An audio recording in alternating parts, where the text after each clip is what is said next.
Assalamualaikum warahmatullahi wabarakatuh.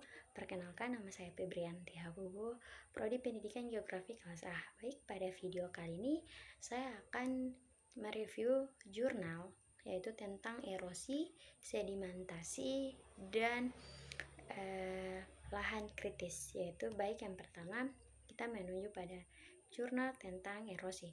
Yang pertama itu ada judul artikel yang berjudul tentang analisis faktor-faktor erosi tanah dan tingkat bahaya erosi dengan metode Rusli di Daswai Batu Merah, Kota Ambon, Provinsi Maluku. Judul penulis yaitu Rafael M. Mosok, Silwanus M. Taluka, dan Elisa J. Gasper. Judul jurnal yaitu Jurnal Budidaya Pertanian. Tahun dan halaman yaitu tahun 2018. Tujuan penelitian yaitu penelitian ini dilaksanakan dengan bertujuan yaitu yang pertama menetapkan faktor-faktor yang mempengaruhi erosi, yang kedua menetapkan besar dan tingkat bahaya erosi, dan yang ketiga yaitu menentukan arahan rehabilitas lahan yang sesuai untuk mengendalikan erosi. Metode yang digunakan yaitu metode survei. Hasil dan pembahasan yaitu berdasarkan analisis dari rumus, maka erosivitas hujan tahunan Daswai Batu Merah adalah 24,3 ton mHCM curah hujan. Untuk erosivitas bulanan, maka erosivitas tertinggi pada bulan Juli memiliki yaitu sebesar 537,34 ton. Kemudian diikuti oleh bulan Juni sebesar 526,3 ton. Kesimpulannya yaitu berdasarkan di tingkat bahaya erosi sangat berat, memiliki erosi rata-rata 2.326,5 ton seluas 297,6 AH dan merupakan erosi terluas. Untuk kekurangan menurut saya tidak ada, dan kelebihan yaitu pada artikel ini memiliki data yang sangat lengkap dari grafik maupun peta das. Oke, lanjut. Jurnal yang kedua yaitu tentang kajian erosi dan hasil sedimentasi untuk konversi lahan das di Koreo Hulu. Nama penulis yaitu Rifki Muhammad Zulfa, Fauzi, dan Mariono. Judul jurnal yaitu Jurnal Pembangunan Wilayah dan Kota. Tahun dan halaman yaitu Desember 2016. Tujuan penelitian yaitu untuk mengetahui distribusi nilai erosi dan hasil sedimentasi pada tahun 2009 sampai 2014 dan dalam upaya konversi lahan di Das Koreo Hulu. Metode yang digunakan yaitu metode pengumpulan data, untuk penelitian yaitu observasi. Hasil dan pembahasan yaitu akibat erosi tanah yang meliputi proses pelempasan agregat tanah dan proses pemindahan atau pengangkutan tanah oleh air akan menyebabkan timbulnya bahaya endapan atau sedimentasi di tempat lain. Kesimpulan yaitu yang pertama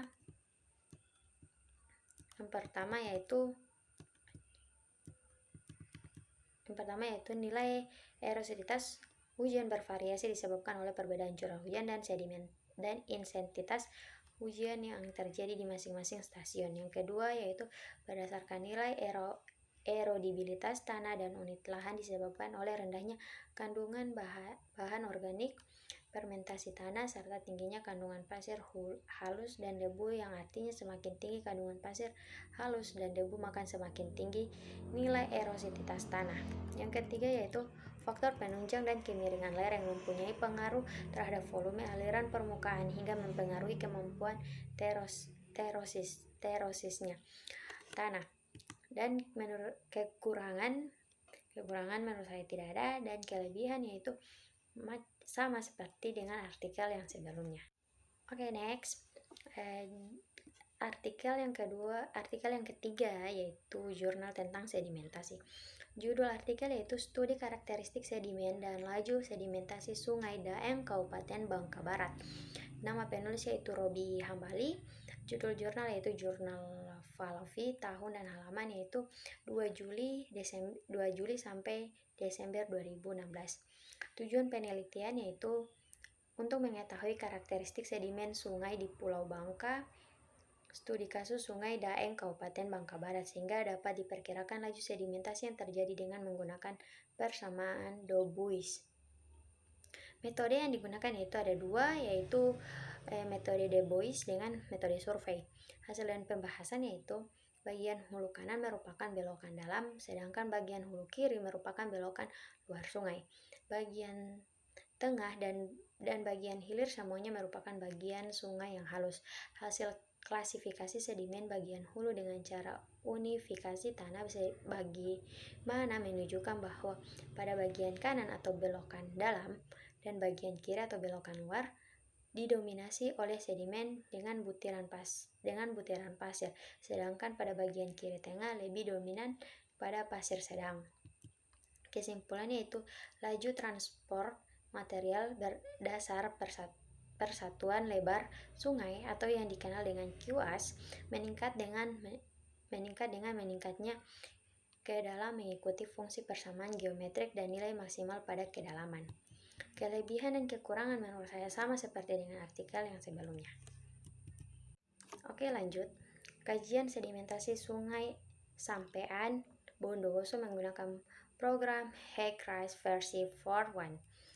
Nama penulis yaitu Khalif Iswandi, Noor Salim, dan Taufan Abadi. Judul jurnal yaitu Jurnal Falofi. Tahun dan halaman jurnal yaitu 2 Juli sampai Desember 2016. Tujuan penelitian yaitu untuk mengetahui sedimentasi sungai dari proses pengendapan suatu material-material yang terangkut aliran sungai dan dapat mengakibatkan terjadinya delta sungai, sedangkan sedimen merupakan batuan yang terbentuk karena proses pelapukan, erosi, transportasi, dan deposisi. Metode yang digunakan yaitu metode survei. Hasil dan pembahasan yaitu Sungai Sampean merupakan sungai yang melewati kota Bondowoso. Sungai tersebut berada di bawah pengawasan UPT PSDA Bondowoso. Panjang Sungai Sampean dari hulu sampai muara yaitu 67 km.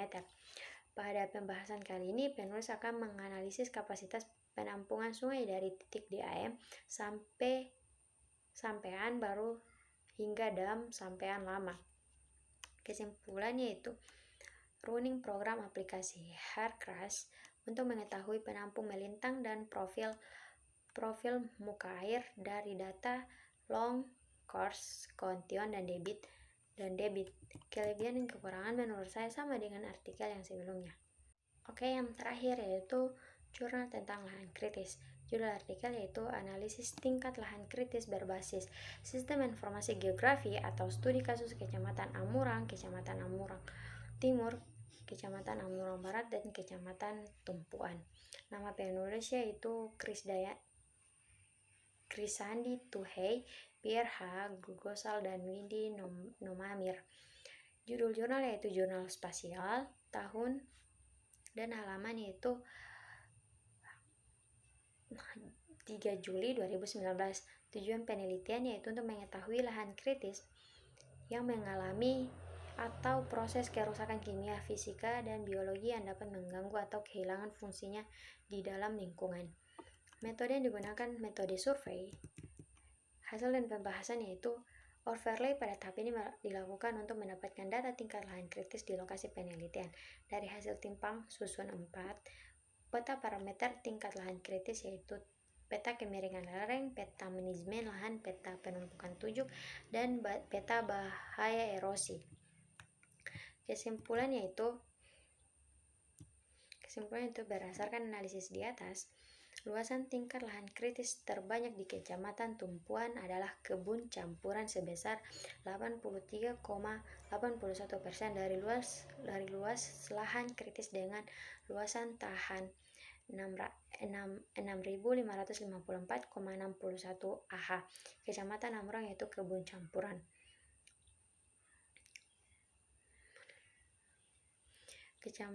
Sedangkan di Kecamatan Amurang Barat yaitu kebun campuran yang terjadi karena lahan kritis yaitu sekitar 70,94%. Kelebihan dan kekurangan sama seperti dengan artikel-artikel sebelumnya. Terima kasih, mohon maaf bila ada kesalahan kata dalam video ini. Saya mohon maaf. Wabillahi taufiq walhidayah. Wassalamualaikum warahmatullahi wabarakatuh.